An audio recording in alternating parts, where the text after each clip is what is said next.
kewajiban Islam. Maka malamnya putih-putih itu boleh secara global, secara umum, secara luas. Nanti kalau nak tahu lebih mumpung belum jawab buat gue ya tanya mbak gue. Yang pertama, nikmat Islam.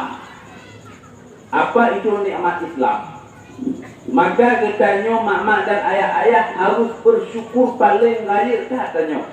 Pakon dikarenakan mak tanya Islam, ayah tanya Islam, lahir tanya jadi Islam. Contoh, mak di mana, ayah di mana, oh lahir tu lahir. Halo guys, ibu, mak di mana, ayah di mana, oh lahir tu lahir. Ke mana? Ina di mana lagi? Ke mana ini? Ada si kubu contoh lain bagi kamu dan juga.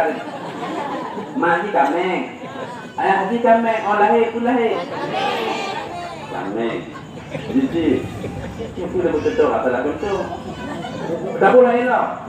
Mak di kebun, ayah di kebun, oh lahir tu lahir. Anak kebun lah betul. Tak boleh. Mak di limau, nyoh bukan mal. Betul-betul jauh. Jadi di bawah timur tak boleh muagam jamaen. Jamaen tu pun merupakan boleh mainong kenalan lagi nomor rapi lagi nomor A mau cewek. Kahwin, hamil, menyebahasanya untuk hewan ulu, kan? Ulu lah limau inong. Kepegang pada muagam bang ulu aku bang. Oh lahir dari limau pun lahir.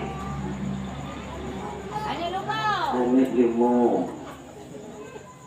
Yang paling terakhir itu kamu mak. Mak di mana? Ayah di mana? Oh lahir tu lahir.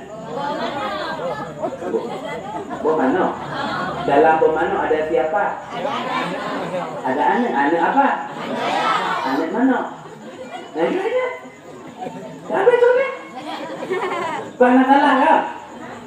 Kepala lahir, panas mungkin mak di Kameng, ayah di Kameng lahir kan lahir anak lemah.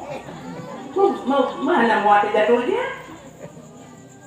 Laginya kita nyumak yang boleh pegang. Ayah tanya Islam, mak tanya Islam, lahir tanya juga Islam. Cuman